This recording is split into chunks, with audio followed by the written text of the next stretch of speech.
ప్రపంచంలో పెను సంచలనం సృష్టించింది డీప్ సీక్. దీని దెబ్బకు అమెరికా మార్కెట్లే విలవిలలాడాయి.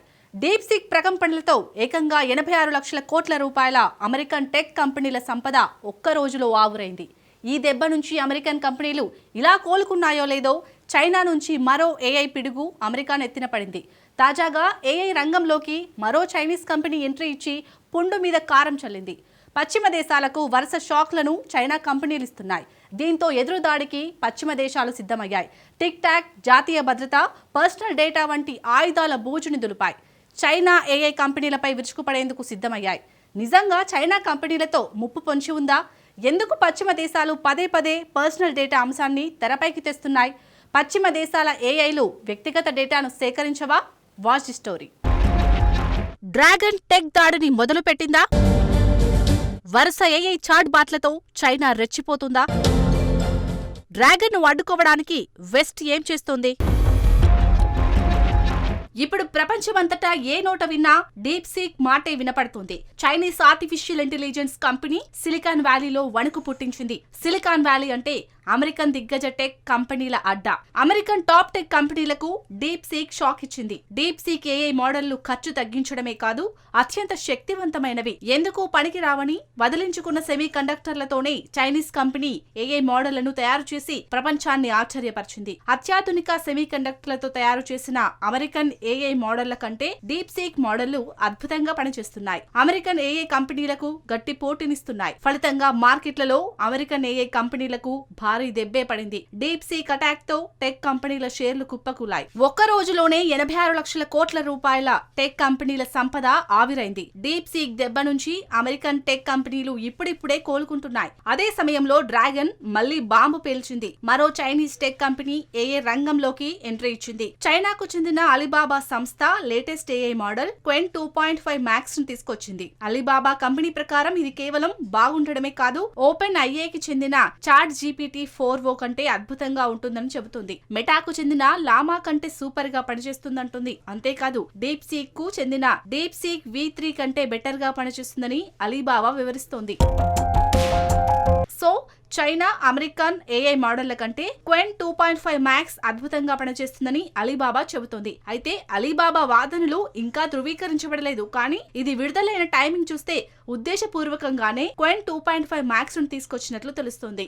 చైనాలో చాంద్రామణ సంవత్సరం మొదలైంది. ఇంకో రకంగా చెప్పాలంటే చైనాలో పండుగల సీజన్. చాలా మంది చైనీయులు కుటుంబాలతో గడపడానికి ప్రాధాన్యమిస్తారు. చాలా వరకు కంపెనీలన్నీ ఈ వారం రోజులు మూతపడతాయి.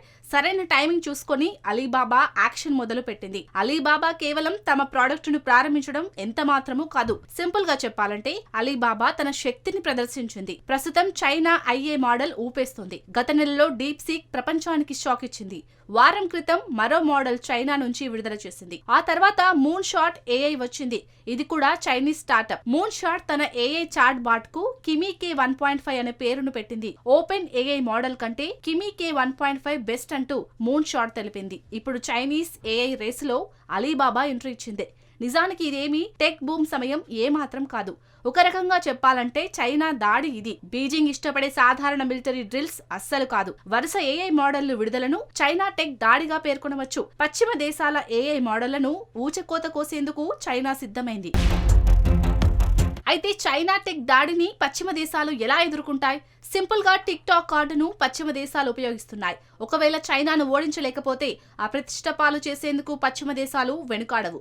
ఈ వ్యూహం పని చేయకపోతే జాతీయ భద్రతకు ముప్పంటూ కొత్త పాట పాడుతున్నాయి. అది కూడా విఫలమైతే మరో అడుగు ముందుకేసి చైనీస్ యాప్లను వెస్ట్రన్ కంట్రీస్ నిషేధం విధించే అవకాశం ఉంది. మొదటి ఉదాహరణ ఓపెన్ ఏఐ. చాట్ జీపీటీ మాతృ సంస్థే ఈ ఓపెన్ ఏఐ. 2 రోజుల క్రితం డీప్ సీక్ మోడల్ ను ఓపెన్ ఏఐ సీఈఓ ప్రశంసించాడు. కానీ ఇప్పుడు ఆ కంపెనీ సమస్యకు వచ్చి పడింది. తమ మోడళ్లను ఉపయోగించుకునే డీప్ సీక్ తన యాప్స్ ను తయారు చేసినట్టు ఓపెన్ ఏఐ ఆరోపిస్తుంది. ఈ విషయంలో మైక్రోసాఫ్ట్ కూడా దర్యాప్తును మొదలుపెట్టింది. ఎందుకంటే ఓపెన్ ఏఐలో ప్రధాన పెట్టుబడిదారు మైక్రోసాఫ్ట్. ఓపెన్ ఏఐ డాటాను డీప్ సీక్ ఉపయోగించిందా లేదా అన్నది మైక్రోసాఫ్ట్ తేల్చనుంది.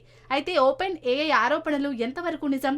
ఇది కేవలం అందని ద్రాక్ష పుల్లన చందంగా మారుతుందా అన్నది మాత్రం తెలియడం లేదు. కానీ చైనీస్ ఏఐ మోడళ్లపై వైట్ హౌస్ ఆందోళన వ్యక్తం చేసింది. జాతీయ భద్రతా కోణంలో చైనీస్ ఏఐ మోడళ్లను అమెరికా పరిశీలిస్తుంది. డేవిడ్ సాక్స్ టీం దీనిపై పనిచేస్తున్నట్టు వైట్ హౌస్ మీడియా ప్రతినిధి కరోలిన్ లీవిట్ తెలిపారు. చైనీస్ ఏఐ మోడళ్లతో జాతీయ భద్రతకు ముప్పు ఉందా లేదా అన్న అంశంపై దర్యాప్తు జరుపుతున్నట్టు లివిట్ వివరించారు.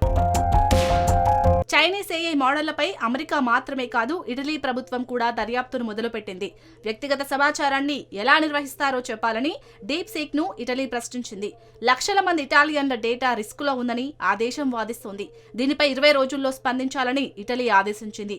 అదే సమయంలో ఆస్ట్రేలియా భిన్నమైన మార్గాన్ని ఎంచుకుంది. డీప్ సీక్ పై ఎలాంటి దర్యాప్తులకు దిగలేదు, ఎలాంటి ప్రదేశాలు ఇవ్వలేదు. డీప్ సీక్ ను ఉపయోగించేటప్పుడు జాగ్రత్తగా ఉండాలని ప్రజలకు ఆస్ట్రేలియా ప్రభుత్వం సూచించింది. చివర్లో మాత్రం డీప్ సీక్ ను ఉపయోగించకపోవడమే మంచిదని కాన్బెర్రా మెలికపెట్టింది. సో కొత్త ఏఐ మోడళ్లతో చైనా బాంబులను విసురుతుంది. దీంతో చైనా ఏఐ మోడళ్లపై పశ్చిమ దేశాలు సందేహాలు పెరుగుతున్నాయి. తమ ఏఐ మోడల్ వృద్ధి చెందాలని పశ్చిమ దేశాలు కోరుకుంటున్నాయి. అలా అని డీప్ సీక్ ఉపయోగించడం సురక్షితమేనా అన్నది మాత్రం పశ్చిమ దేశాలు చెప్పడం లేదు. యూజర్ల వ్యక్తిగత వివరాలను చాలానే సేకరిస్తున్నట్టు డీప్ సీక్ చెబుతోంది. ఈ వివరాల్లో ఈమెయిల్ అడ్రస్, ఫోన్ నెంబర్లు, డేట్ ఆఫ్ బర్త్, యూజర్ అడిగే సమాచారం, chat history, user phone model, phone లో వాడే ఆపరేటింగ్ సిస్టమ్, అందులో వాడే కీబోర్డ్ ప్యాటర్న్ వంటివి ఉన్నాయి. ఈ మొత్తం సమాచారాన్ని డీప్ సీక్ ఎక్కడ నిల్వ చేస్తుంది? చైనా సర్వర్లలో పెట్టేస్తుంది. సో వినియోగదారుల మొత్తం డేటాను తీసుకెళ్లి చైనాలో డీప్ సీక్ పెడుతుందన్నమాట. డేటా విషయమే ప్రధాన ఘంటికలు మోగిస్తుంది. నిజానికి చైనీస్ ఏఐ మోడళ్లు చాట్ జీపీటీని అనుసరిస్తున్నాయి. నిజానికి సోషల్ మీడియా ప్లాట్ఫామ్స్ కూడా చైనీస్ ఏఐ మోడళ్లలాగే వ్యవహరిస్తున్నాయి. వినియోగదారుల వ్యక్తిగత డేటాను కొట్టేస్తున్నాయి. డేటా ఆందోళనలు కేవలం డీప్ సీక్ కు మాత్రమే ప్రత్యేకమైనవి ఏమాత్రం కాదు. వాస్తవానికి ఈ ప్రశ్నలు, సందేహాలు డేటా గోప్యత గురించి కాదు. పశ్చిమ దేశాలు కేవలం టెక్ ఆధిపత్యాన్ని మాత్రమే చూస్తున్నాయి. డీప్ సీక్ తో పాటు చాట్ జీపీటీ, మెటా కూడా పర్సనల్ డేటాను సేకరిస్తున్నాయి. ఇక్కడ తేడా ఏమిటంటే డీప్ సీక్ చైనాకు చెందిన సంస్థ కావడంతోనే ఆందోళనలు వ్యక్తమవుతున్నాయి. మిగతావి అమెరికన్ టెక్ కంపెనీలన్నమాట. ఇదొక్కటే కథ మొత్తాన్ని మార్చేస్తోంది. ఏఐ మోడళ్లను బీజింగ్ ఒక అవకాశంగా చూస్తోంది. కానీ చైనీస్ ఏఐని పశ్చిమ దేశాలు మాత్రం ముప్పుగా భావిస్తున్నాయి. ఏఐ ఆధిపత్యం కోసం జరుగుతున్న ఈ పోరాటంలో అటు అమెరికా గానీ ఇటు చైనా గానీ వెనక్కి తగ్గడం లేదు. అయితే ఏఐ ఆధిపత్యం కోసం సాగుతున్న యుద్ధంలో ఎవరు గెలుస్తారు అన్నది ఇప్పటికిప్పుడు చెప్పడం కష్టమే. కానీ ఎవరు ఓడిపోతారో మాత్రం చెప్పవచ్చు. ఏఐ ఆధిపత్య యుద్ధంలో ఓడిపోయేది కేవలం వినియోగదారులు మాత్రమే. అంతేకాదు మన డేటా గోప్యత కూడా ప్రమాదంలో పడుతుంది. డేటా గోప్యతను అమెరికా, చైనా దేశాలు అస్సలు పట్టించుకోవడం లేదు. వారికి కేవలం ఆధిపత్యం, అధికారమే ముఖ్యంగా వ్యవహరిస్తున్నారు. డ్రాగన్ కంపెనీలు వినియోగదారుల వ్యక్తిగత సమాచారాన్ని తీసుకెళ్లి చైనాలో పెడితే పాశ్చాత్య కంపెనీలు మాత్రం అమెరికాలో పెడుతున్నాయి. సగటు వినియోగదారుడు మాత్రం ఈ ఆందోళనలను పట్టించుకోవడం లేదు. మన వద్ద ఏం డేటా ఉంటుందిలే అని లైట్ తీసుకుంటున్నాడు. ఈ డేటాతో ఆయా కంపెనీలు పెద్ద ఎత్తున వ్యాపారం చేస్తున్నాయని మాత్రం తెలుసుకోలేకపోతున్నారు.